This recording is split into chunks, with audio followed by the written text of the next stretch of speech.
Bismillahirrahmanirrahim. Nungsidaraba Hazratsing Allah Tabaraka wa Ta'ala gi hukam khudingmaktagi khwaidagi hena chawba hukamdi namazgi hukamni. Hayeng kayamat ki numittasu Momin Musalman khudingmakta ahanba hanggadaba wahangsi namazgi wahangni. Kanagumba migi namaz asi mapung phana leiramba tarabadi mahaki atopa amal sing yamna munna cheksanna yenglaroi. Aduga karigumba namaz asina mapung pharamdaba tarabadi mahaki matangda asumna haigani mahaki faraz namaz sing asi mapung phadrabanina nafal namaz sing leibre engu haina.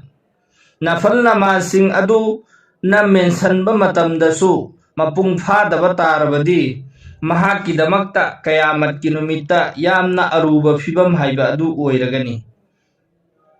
Aduna aikhoi khudingmak namaz asidi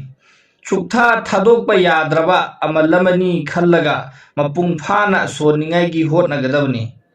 Namaz mapung phaba haibadi kayamat kinumita Allah na engakadawriba asi karamba matamdagina karamba matam phawbano haibada mahakna miron tarakpa numittudagina mahaki siriba matam do adu phawbagi manungda mahaki mathakta namaz kaja ama phawba leitaba adu duneba asaldi. Maramdi marakta namaz son khidaba mayam ama leikhib taragadi mahaki namai amalda mahakna si gi namaz sing si son khide hairga namaz tu watlaga leirammaneba. Watlaga leiramgadoriba namaz sing adugi hayeng Allah gi manakta suksoi soidana saja phangduraganeba. Aikhoina lak ama toba tawrasu astaghfar tawrasu siramdaida sadqa pirasu lillah pirasu aikhoina kisi bi halatta tawningba amal tawkhib taragasu wat khriba namaz tugi saja di soidana phanguganeba. Maramdi masi har mu'min musalman aqil balik ki mathakta Allah na faraz oina tharakhiba potni faraz se aikhoina pangthokhidaba tarabadi jab tak madu pangthoktriba phawba aigi thakta landol oina tolaga leiganeba. Samna haibada kanagumba mi ama mahaki chahi nifu yankhai sujallakle mahakna pakhang oiringai matamda haibadi nauna barik farak padaina pakhang oiringai matam sang namana nama solakhidre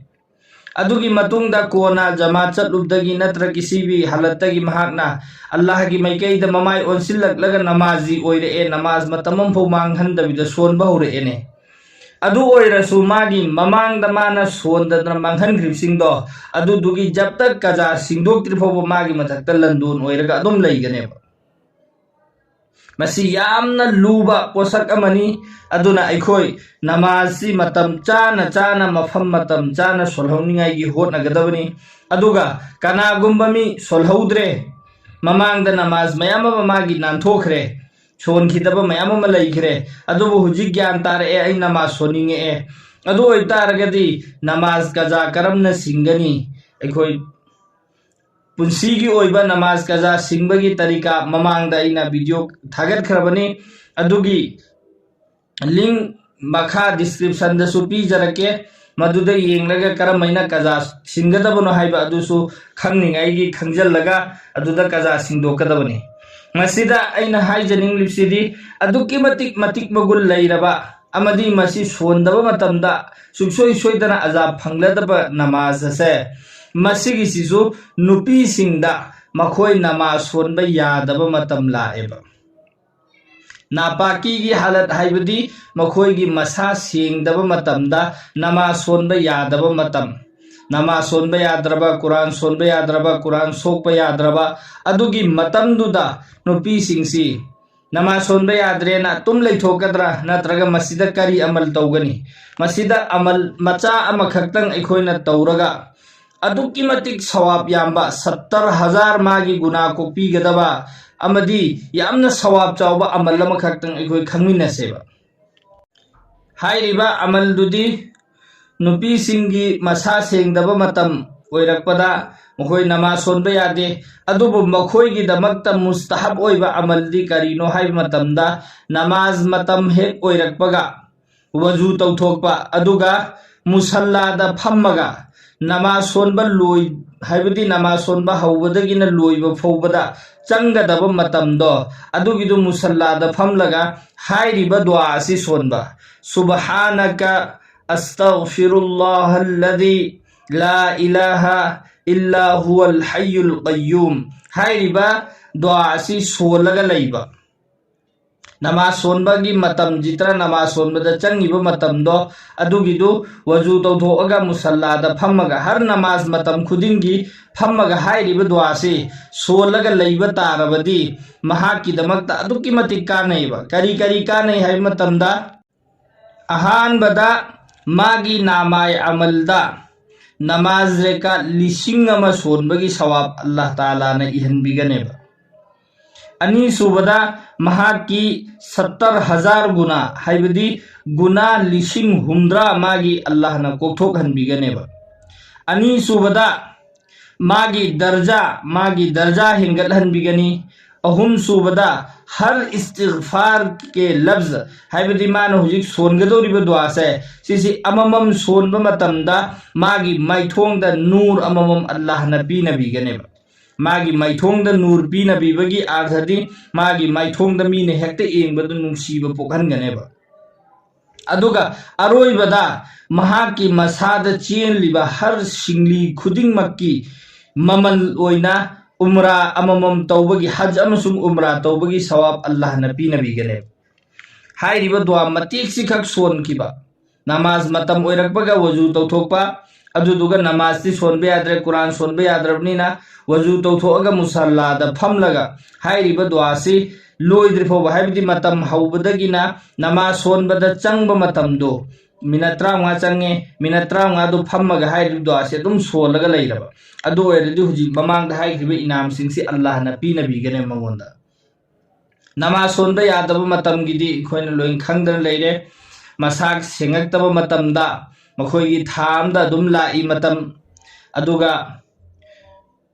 Atop मतमदा हाइरगना Manning हिपिंगै मतमदा Manning हिपगी मतंगदसु अखोइना खंजनगदबसे अखोइ मणिपुरदा खास करके चटनबी ओइना करी तौरे Manning हिपिमी हाइदुना नुमित निफुनी सुद्रिफौबा नमाजुजु अमदा सोनबे यादेना खन्नरे सिसो अरानबनी नुमित निफुनी सुबा सुदबा अदुगी करिमता लैते नुमित निफु maximum नुमित निफुनी हाइबनेबा महाकी अंगांग उनरबा मतुंगदा मागी लाइबे इदो नुमित कुन्नी सुभौबला अमे अदुदगी लेपखरे अदु ओइरगदि मागी मथक्तु नुमित कुन्नी सुबदगी नमाज फरज ओइरमी कुरान सोनबे यारे लोइनमक यारे निफुनी सुद्रिफौबा सोनबे यादे हाइबगी करी अमा फौबा लैते नुमित 10 ला अमे नुमित 10 गी मतुंगदा लेपखरे अदोरदि नुमित 10 गी मतुंगदा मा नमाज सोनबा हौगदबनी अदुगा निफुनी फौबा लाए अदोरदि निफुनी गी मतुंगदा लाइदो अहेन बनेना लौरनी अदु निफुनी गी मतुंगदि लाकपा तारसु नमाज मागी मथक्ता जरूरी ओइरनेबा अदु सिसेम सोय कोइ खंजनगदबनी हाइरिबा मतम मागी सोनबा यादबा मतम सिंग अदुदा हाइरिबा अमल से अखोइना करिगुंबा तौबा तारबदी हाइरिबा सवाब सिंग से अल्लाह ताला ने पी नबीगनी इंशाअल्लाह अखोइ खुदिंगमक यामना लाइबा अमलनी मसी अखोइ लोइनमक तौनिंगाई गी होटनसेबा इंशाअल्लाह अदुगा वफम अमना नुपीगी थागी मेज लाकपा मतम